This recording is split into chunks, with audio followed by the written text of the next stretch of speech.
Alrighty guys, welcome. Let's hop over to Learning Path. Come down here to week 6. Okay, now if you haven't watched this video on how to install SASS with Ruby and everything, you need to watch that first because everything we're going to do here requires that you have SASS installed on the computer. Alright, so again, go watch this install SASS video before you go through and do this. Alright, so now that we have SASS, what we're going to do is you're going to be creating an HTML page that uses SASS variables. Okay, that's one of the most powerful things about SASS is it's able to create variables with CSS. Then you can use those variables all over in your different pages.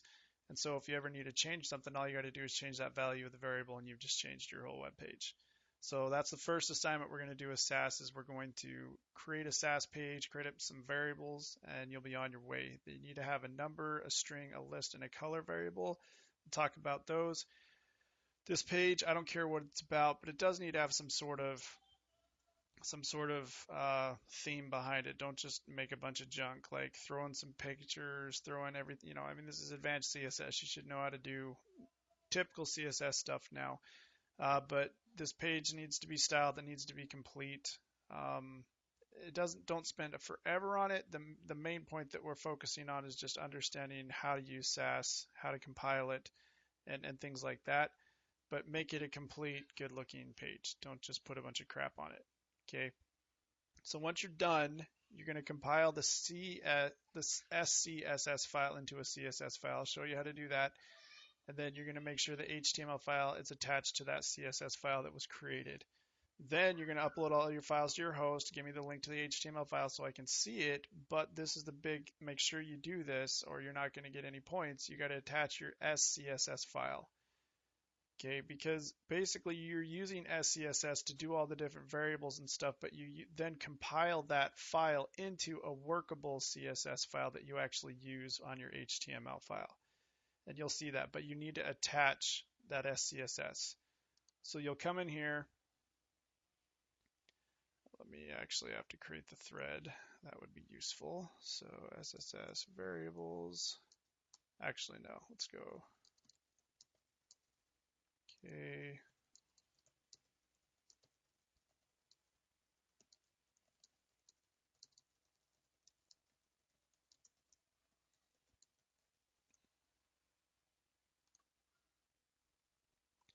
All right, so you'll come in here. Okay, you're gonna hit reply like usual, put in your link, but then make sure that you add an attachment. Okay, so upload your SCSS file as well, because I need to be able to see that. Because you don't use the SCSS file to run your page, but you do use it to create the CSS that you're going to use. Okay, so make sure that you attach that as well and then hit post. So I need the link to your HTML page, and then I'm going to need the attachment. Attach your SCSS file there as well. Okay. All right, so let's start doing this. I'm going to create a folder on my desktop, and it's really important that you know where you create this folder. Okay, so I'm going to come over here, wait a couple years. Man, my computer's, I don't know, it's being weird sometimes. Like creating folders, I guess, is just too hard for it. I don't know. There we go. So create a folder, we'll call it, I'm going to call it SASS Vars, because that's what we're going to be doing.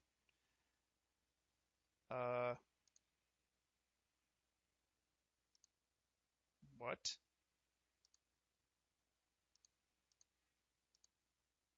Okay, that was just freaking weird. I don't know what the heck was going on there. All right, so I just created it. Great. So I'm going to open up brackets or whatever you code in. So file new, we're going to create our HTML file. So doc type, we'll do the opening HTML, close it out. You can kind of skip past this part if you want. You should. This should be like, you should be able to do this in your sleep by now. Title, I'm going to call it SASS Vars. Save it out here. We'll call it SASS. I'm just going to keep going. SASSVars.html. Save that out on the desktop into my SASS Vars folder. Okay, now we got the meta tag. Char set equals UTF-8. and then I'm going to set up the link for my style sheet, but I'm not going to put it in there yet because I'll show you when we'll do that a little bit later. Okay, then throw in the body tag. Okay, we're set. Now I'm going to create a new file. Click, and I have the little vertical split so I can see both. And I'm going to save this in the same spot. I'm going to call it, I'll just call it style.cscss. Okay, so instead of, I'm guessing the S stands for SASS. So SASS CSS, I may be wrong there, but that's where we're going to save it. And we're going to save it in the same folder. There it is, SASS Vars. So we'll call it style.scss. That's going to allow us to use SASS. All right, so we'll hit save. Okay. Now we got to do some stuff in the command line. This is always fun. Okay. Now well, actually, before we do any command line stuff, I'm going to write a little bit of CSS right now, or SASS. Okay, so SASS does variables with $signs. So, the name of the vars here. Okay, and then we choose what it's equal to. So, for example, I'm going to set up a variable called, we'll just call it my color 1, and I'm going to set it equal to purple. So this, if we come back here, go back to week 6, this is going to be considered a color variable, okay, because we set it equal to a color. So then I can come back down here a little bit and I can say, all right, all the H1s, we're going to have the color of my color 1. All right, so you can set up variables and then underneath you can just write normal CSS, but of course the main difference here is you're using a variable instead of purple. And of course the power here is if this H1 or if this variable was applied to 50, 60, 70 different parts of your website, man, back in the day you'd have to go back there and you'd have to go find where color purple is in all those different places and then change them all individually if you wanted to change them to blue or something. But now all you would have to do is come up here, change it to blue, and then all the instances of my color are now blue instead of purple. So it just gives you the power of variables that you would only used to have in like JavaScript and PHP and stuff. It's giving you the power of variables, but now you can have it in CSS too, which is really cool. All right, so I'm going to save that, and I'm going to come over to my HTML, and I'm going to just create an H1, and say I should be purple. Okay, now if we take a look at the folder, kind of go over here, we have just the HTML file and the SCSS. Now, I didn't try this, but I will just for fun. I'm just going to try applying that. Pretty sure it's not going to work, but we'll test it just for fun, because I've actually never tried this. All right, so it didn't work, right? So we can't just say, all right, apply this. I mean, it'd be awesome if we could, but CSS by inherently just doesn't support variables and such. So we have to compile it. We have to run it through a compiler, which is the Ruby compiler here, that's basically going to take all this and turn it into actual readable CSS. So we can attach just a CSS file here. So that's what we're going to do now. So I'm going to open up my command line. Okay, if you're on a Mac and you're not sure how to do that, go to the other video and it'll show you how. Or just Google, open command line Mac, and it'll tell you. So what we have to do is we have to navigate to the place where this file is, this style.css. So I have to go cd desktop. So that's change directory desktop. Now another cool thing you can do, I don't know if this works on a Mac, but I can say cd d and then I can hit tab, and it'll just kind of search the directory that I'm in and it'll look for anything that opens as desktop. Now on PCs, it's basically, it's going to the C drive, it goes to users. Okay, my user is Gaming Beast 4, and then this is the desktop for that user. So that's how it kind of works on Windows. On Macs, it's going to be a little bit different.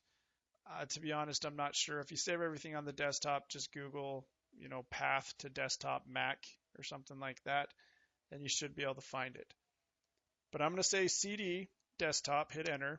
So now I'm on the desktop. This is good old DOS. I mean, this is actually how things used to be ran before Windows. So CD desktop, so now I'm on the desktop.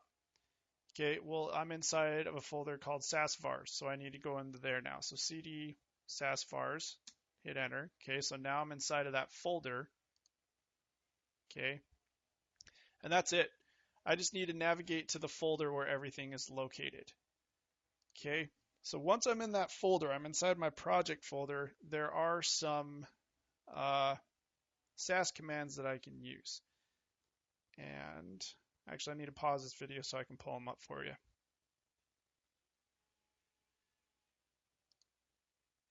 Maybe. Should have paused. Didn't.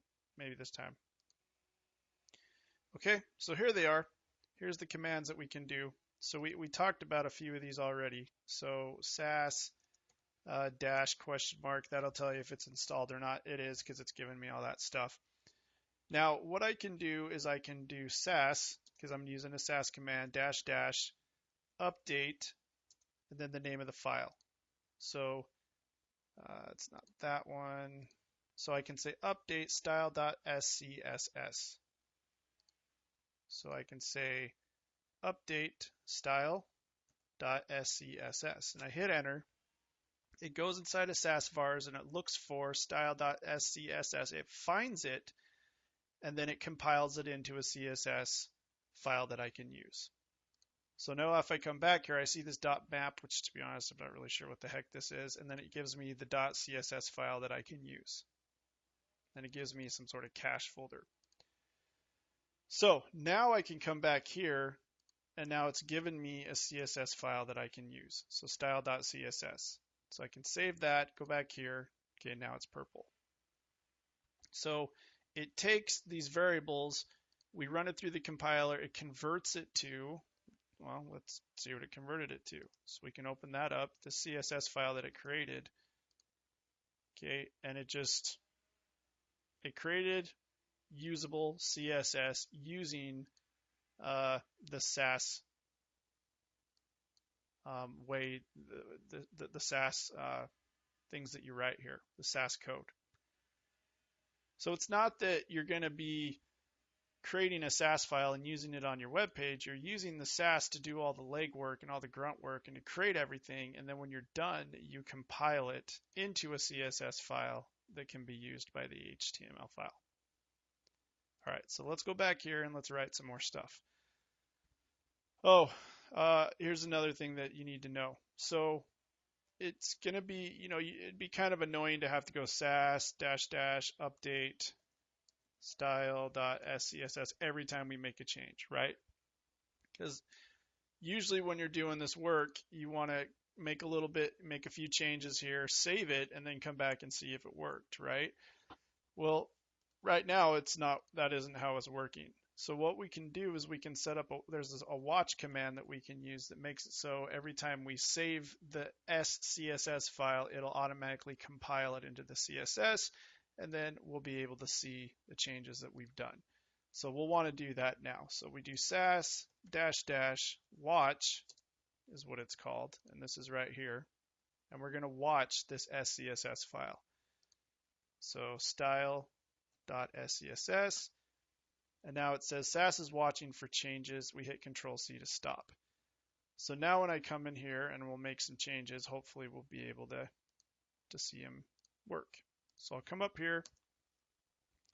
I'll set up another color. So my color 2. And we can use hex values, right? Then I can come down here and say H2. All the H2s are going to be using my color 2. So I save it. Now if I come back and look at this, it says, all right, change detected to the style.scss, so it wrote the style.css and it updated it. So in theory, we should be able to come over here, and I'm going to add the H2. I should be red. Save it. And there we go. So I didn't have to recompile. I didn't have to do that update command again. Because it's watching every time I save it, every time I hit Control S, it notices that there's a change, and then it automatically compiles to the CSS. Okay. Just because I'm wondering, I don't know what the heck this map file is.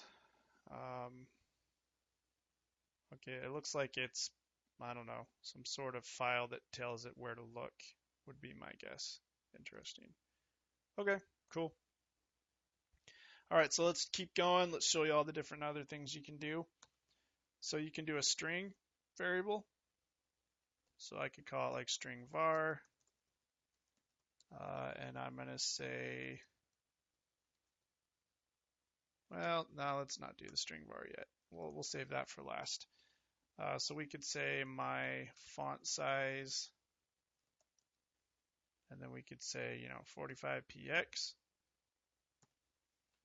So this could be like a number variable that's holding a number. So I could come in here and say font dash size is going to be my font size.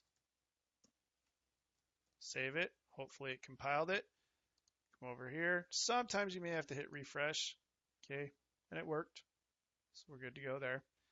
I've found that working with SASS and brackets and stuff, sometimes it's live preview when you save things, it doesn't always automatically refresh the way it should. Okay. So I'm going to come down here. I'm going to create a p tag. We'll give it a class of high. And right in here, I don't know, I like to be styled using SASS. We'll save it. Now we can come over here and start styling it. But I'm going to set up some more variables here. So I'll say we can do a list. Okay, so we have those different types. Number we talked about, string we haven't done yet, but we can do a list. We've done color, so we've done number and color. This is a list variable that you can set up. And this is, well, you'll see.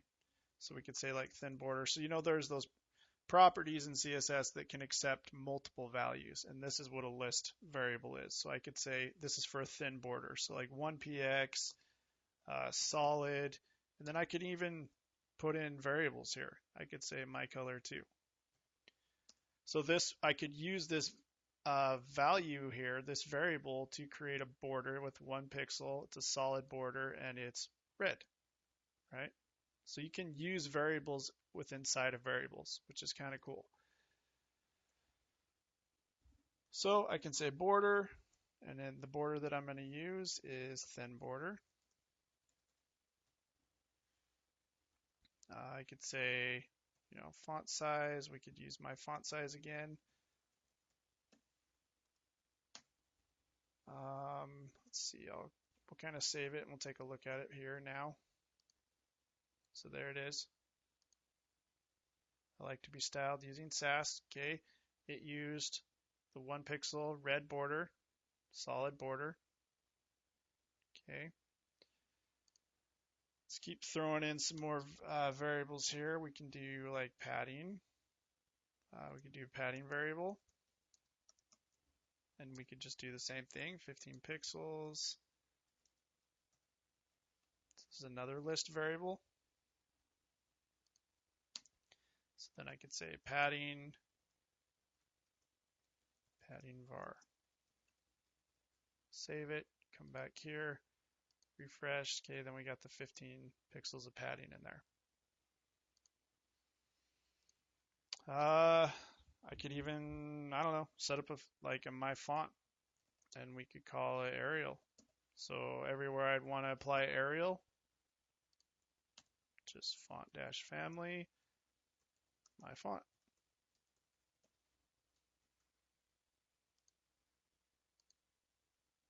Okay. So again, with simple stuff like this, it's like, why would I do that? I could just type in Arial, right? But in a big projects where I am applying Arial all over the place, well, I can always just throw in my font, and then if I wanted to change that to something else, maybe found another font that we liked a little bit more, like Fantasy, because that's amazing. Then I just throw that in there and boom, it changes all of the instances of my font to fantasy. So it's just really cool. And then also you can come back to the command line, and every time I've saved, it's noted, hey, detected the change, and it's rewritten it for me. So I can come back here, boom, ooh, beautifulness. There's, that's fantasy, I guess. Yeah, okay. All right, let's see. We didn't do the strings. So we'll go string var is what we'll call it. And then I'll just throw in a string because I'm awesome. So we can come down here and we can say hi and then do a pseudo class of after. And then we can change the content, or we can add on to the content the value of string var. So what this should do is take the class of hi, which says I like to be styled using SASS, and then it should put after it the content of string var, which is space, because I'm awesome. Okay, so you can use CSS to actually add content to the page, which is kind of cool. And I need to add that. You guys should be using the after pseudo class here. So color after pseudo class. We'll say the content property as well. I want to see actually add some content to the page using after and the content using some sort of string variable. All right, so yeah, now that it's watching, I save, right? It's always sitting there compiling it for me, which is great. And then I have it attached to the CSS file that it's spitting out every time I save. And so you can come over here, refresh it. Okay, it did that, did everything we wanted it to do. So now, yeah, just use what you know with CSS and make some sort of page. If you need help doing certain things, email me, go to Jordan. You have Jordan's, you have his working schedule, should be there now. But this is a good little intro to SASS and what it can do. And, you know, this can be pretty powerful stuff. And the cool thing is you can do all this work locally, and then you just compile it, and then you can throw it up there on your host, and you're good to go. So remember, guys, use all of these. Make sure you give me the link to the HTML file so I can see your page, and then also make sure that you attach the SCSS file so I can see that you were actually in there creating variables and using them. Then also it's interesting to come over here and take a look and see what it's done. And yeah, it's just written normal CSS, right? It's taken those variables and it compiles it and just kind of inserts everything where it needs to go. So kind of cool. All right, any questions that you guys have, let me know. This should be a good intro to SASS and how to use it, and, you know, again, due next week. So have fun, guys, and we'll talk to you later.